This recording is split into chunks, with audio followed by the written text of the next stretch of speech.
여러분, 데이터 분석을 열심히 했는데 그 결론 정말로 믿어도 괜찮을까요? 오늘은 여러분의 그 멋진 분석을 한순간에 모래성처럼 무너뜨릴 수 있는 숨겨진 위협, 바로 다중회귀 분석의 내적 타당성 문제에 대해 깊이 파헤쳐 보겠습니다.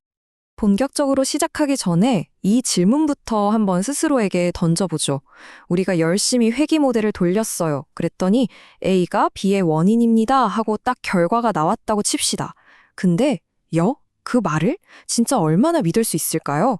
혹시 그냥 우연의 일치는 아닐까요? 자, 그래서 오늘은요, 우리 분석의 신뢰도를 확 깎아먹는 이 핵심적인 문제들을 하나씩 차근차근 짚어볼 겁니다. 먼저 내적 타당성이 대체 뭔지부터 알아보고 가장 흔하게 만나는 위협인 누락 변수 편향, 측정 오차, 그리고 동시 인과성 편향에 대해 깊이 파고든 다음에 전체적인 그림을 정리해 보겠습니다. 자, 그럼 첫 번째, 바로 내적 타당성입니다. 이게 도대체 뭘까요? 사실 모든 분석의 심장이라고 할 수 있거든요. 이 개념부터 확실하게 잡고 가시죠. 이거 복잡하게 생각할 거 없고요. 아주 간단해요. 우리 모델이 찾아낸 관계가 그냥 같이 움직이는 수준의 상관관계가 아니라 정말로 하나가 다른 하나의 원인이 되는 인과관계라고 얼마나 확신할 수 있냐? 바로 그 신뢰도의 척도라고 보시면 됩니다. 여러분이 한 분석이 아주 공들여서 쌓아 올린 카드집이라고 한번 상상해 보세요. 우리가 세운 각각의 가정이 카드 한 장 한 장인 셈인데 만약에 그 기초를 바치는 카드 하나가 부실하다면 어떻게 될까요? 여러분이 내린 결론 전체가 그냥 와르르 순식간에 무너져 내릴 수 있다는 거죠. 자, 그럼 그 부실한 카드 첫 번째 주자부터 만나보시죠. 바로 누락 변수 편향이라는 녀석입니다. 이건 말 그대로 우리가 뭔가 아주 중요한 변수를 깜빡하고 모델에서 쑥 빼먹었을 때 생기는 문제입니다. 근데 진짜 문제는 이 빠진 변수가 결과 Y에도 영향을 주고 우리가 분석에 넣은 변수 X와도 관련이 있다는 거예요. 그러니까 전혀 엉뚱한 결론으로 우리를 이끌어가는 거죠. 아주 위험합니다. 이게 무슨 말이냐면 예를 들어서 식물이 얼마나 잘 자라는지 분석한다고 해봐요.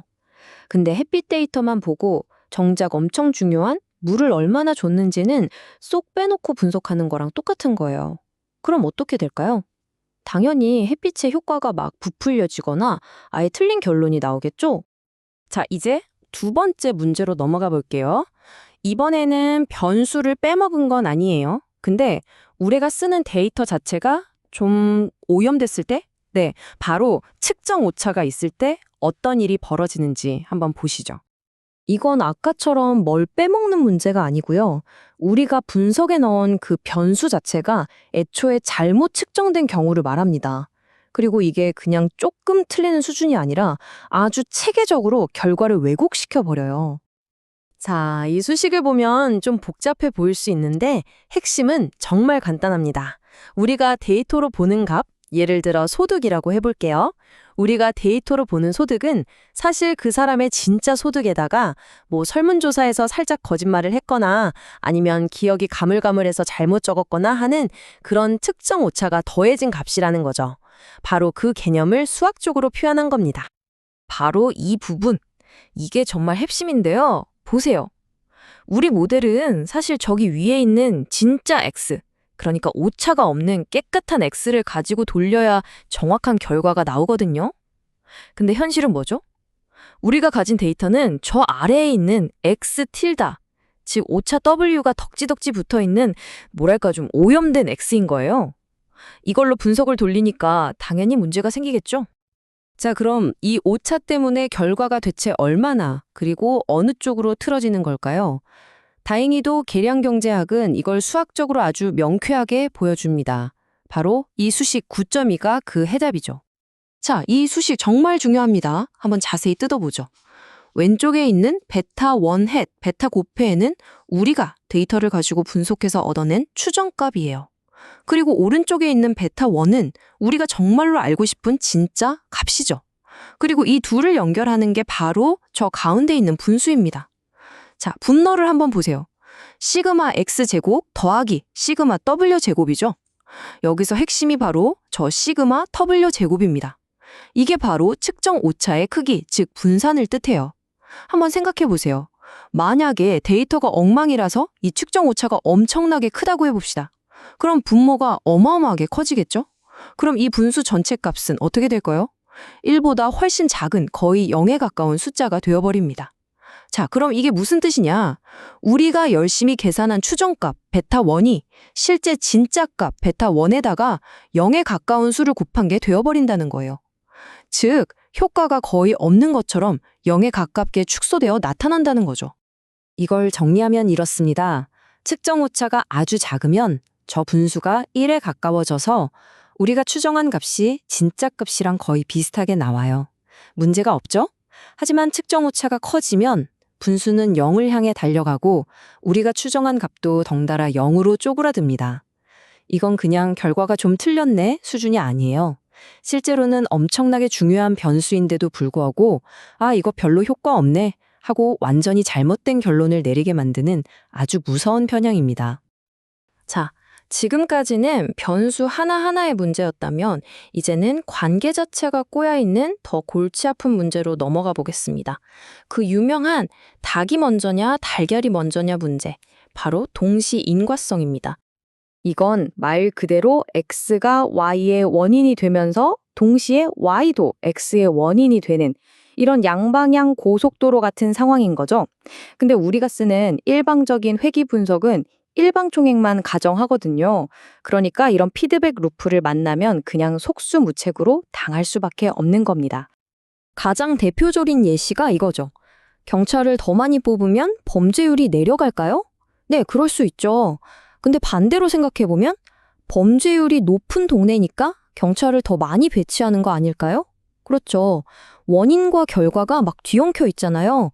이게 바로 동시인과성입니다. 이렇게 서로가 서로에게 영향을 주는 관계를 제대로 보려면 방정식 하나로는 어림도 없습니다. 그래서 보시는 것처럼 두 개의 방정식이 한 세트로 필요해요. 이걸 연립방정식 모양이라고 하는데요.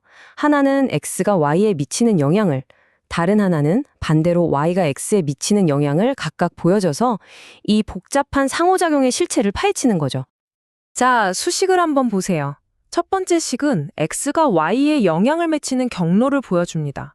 우리가 보통 관심 있는 부분이죠. 근데 문제는 두 번째 식입니다. Y가 다시 X에 영향을 미치고 있잖아요. 바로 이 되먹임 주조, 이 피드백 루프 때문에 회귀 분석의 가장 중요한 가정 중 하나인 설명 변수 X는 오차항과 상관관계가 없다는 가정이 깨져버립니다. 그러니 당연히 우리가 얻는 결과도 편향될 수밖에 없는 거죠. 자, 그럼 지금까지 우리가 살펴본 이 위험한 녀석들을 한 번에 쫙 정리해 볼까요?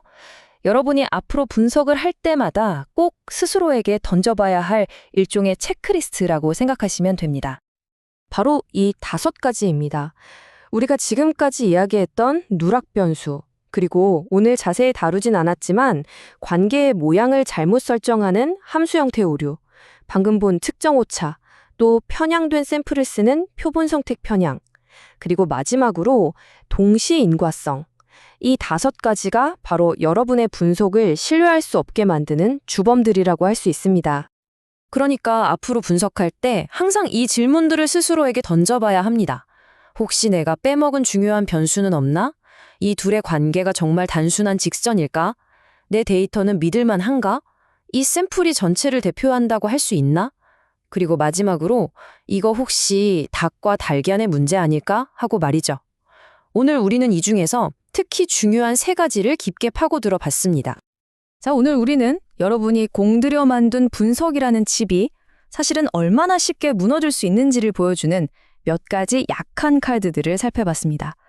결국 진짜 훌륭한 분석가는 완벽한 답을 찾는 사람이 아니라 자신의 분석에 어떤 약점이 있을지 끊임없이 의심하고 또 검증하는 사람일 겁니다. 자, 이제 이 모든 것을 알게 된 여러분은 여러분의 분석을 어떤 눈으로 바라보시겠습니까?